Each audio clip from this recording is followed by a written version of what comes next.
You know exactly why you're unhappy. You've read every book and diagnosed every single trauma. You've done the journaling, you've done the breath work, you've done the seminars. You can name your attachment style, trace the pattern back to childhood. You can explain exactly which wound is running the show in any given moment. And you can do it almost with the precision, well, better than most therapists can. So you're smart, you're really smart, and you get it. But nothing's actually changed. Well, not really anyway. The same thing that is still happening over and over again. It's the same avoidance, the same blocks, the same frustration, that nothing changes no matter how hard you do try. You're narrating it brilliantly, diagnosing it flawlessly, and somehow still you're not living it. I'm going to show you exactly why you can know it intellectually, yet nothing changes, and what to do or be about that. See, your brain has been rewarding you for understanding your problems the exact same way it rewards you for solving them. It's the same neurochemical hit, same closure, same sense of I'm done. And that intelligence, the one that made you really good and brilliant, the one that built your career, is the very thing that's keeping you, well, stuck and frozen. Here's what most people don't understand about insight. An aha moment and an actual breakthrough, they're identical in your brain. It's the same dopamine release, the same closure, the same signal, the same problem solved, next task neurochemical cascade. Your brain doesn't actually distinguish between understanding a problem and solving it. That relief is real no matter what. The cognitive shift is real. You genuinely feel different afterwards, but nothing in reality has actually changed. And this is the trap because that relief, that dopamine hit, is addictive. You get the reward without the transformation. So you chase the next course, the next insight, the next framework, the next system, the next tool, the next way to name what's actually happening with more precision. And meanwhile, the thing that you're naming is still sitting there in your body, in your life, unaffected and untouched. Well, how do I know this? Well, I did it myself. See, I worked in tech for 25 plus years.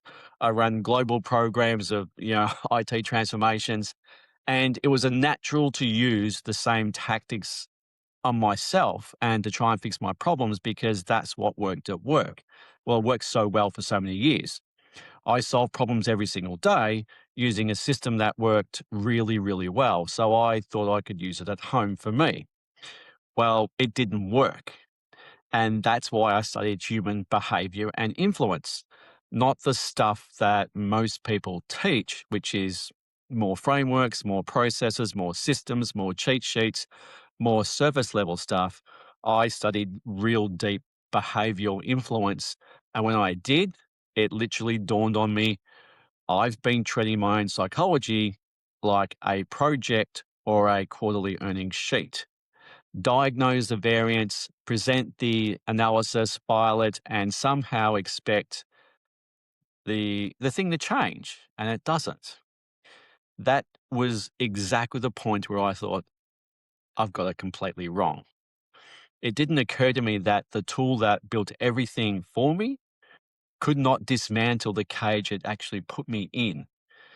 And it's not a character flaw, and it's not something that you need to be fixed either. This is not a gap in your skill set. This is the same cognitive ability that built your and my career, and we don't want to get rid of it. That skill set's very important. It's not wrong. It's just being used for the wrong problem.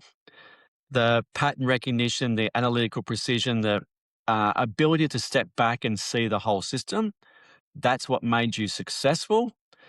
The problem is that you've aimed it inward, and It doesn't work on the inside game. See, you can say, let's say, attachment wound without touching any grief. You can say limbic dysregulation without feeling any kind of panic. You can say childhood pattern without, going back and regressing to being that kid again, all alone in that room for, for even 1 second.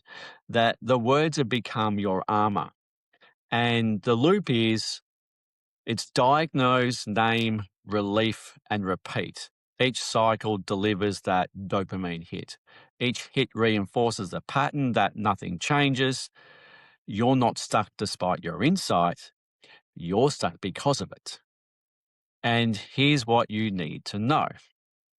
The body is the part that keeps the score, but you keep the spreadsheet. You can narrate your nervous system, with clinical precision, while your shoulders haven't, relaxed or unclenched in 3 years. You can describe exactly what's happening in your limbic system and somehow miss that, well, you haven't taken a full breath since 2019. There's, let's say, an intimacy tax as well too. You can probably name your partner's attachment style, identify the dynamic in real time. You can even trace it back to their childhood and name it very well, but still not reach across the bed. Not because you don't want to, because the framework has replaced the risk. It's safer to narrate the issue, the distance, than it is to actually close it. And then there's the performance part, the thing that I call, let's say, performance self awareness. You've learned to talk about your inner world so well, so fluently, with so much vocabulary, so much precision that nobody actually notices that anything's changing, including yourself. This is how really smart people hide from themselves, not with denial, not with ignorance, with understanding and insight.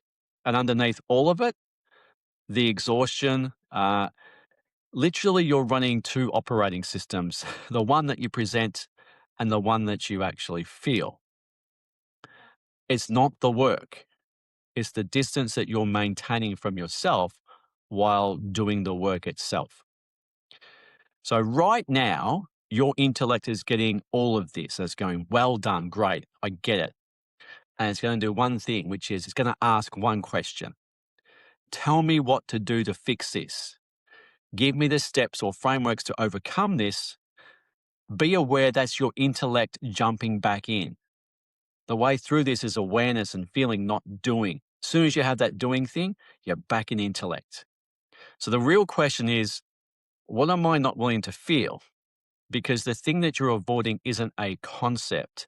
It's not it's a sensation. It's a feeling. It lives in your body.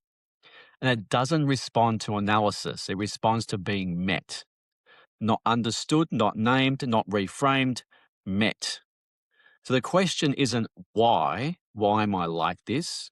You've answered that probably 1,000 times. The question is, where do I feel this? So here is the exercise. And remember, this is an awareness exercise. It's not about doing something. Your job is to feel in your body the rush of hormones and chemicals when you watch another video, another course, another workshop, and you think that you're making progress by learning something in that course. The brain is fantastic at giving you hormone responses to learning stuff. Now, notice how you feel when you actually have to do something about it or be something about it. Notice what your body says to you when you have to make that step. Does it say, I'm not ready? I just need one more certification. It's not the right time. If you feel that, well, there it is in practice, right in front of you. Your job is not to judge it. Do not get mad at it. It's doing exactly what it's meant to. So your job is to listen to it. because it's saying something to you, which is, I'm afraid to do this. And when you get that, now you're talking. Now we're getting to the real source of the problem, which is that you're scared, and that's okay. And just for this video, I want you to acknowledge that it's okay that you feel this way. That's the point of this. That's the move. That's the whole thing. Not more insight, more feeling and contact. Your job is to see it, but again, to watch it, because once you see it, your mind will come back to that question again. Will tell me what to do. It's the trap. Your job, again, is to see it, nothing more. Remember that a diagnosis is not a cure. A map is not the territory. And the version of you that built all of this, the career, the competence, the ability to outthink any problem in the room, that version can't think its way to, solve this. It has to feel its way there, has to feel its way through it. So stop diagnosing, stop mapping, stop performing insight like it counts as change. The next version of you isn't waiting for more information. It's waiting for you to actually stop thinking and actually show up. And here's your chance to do that.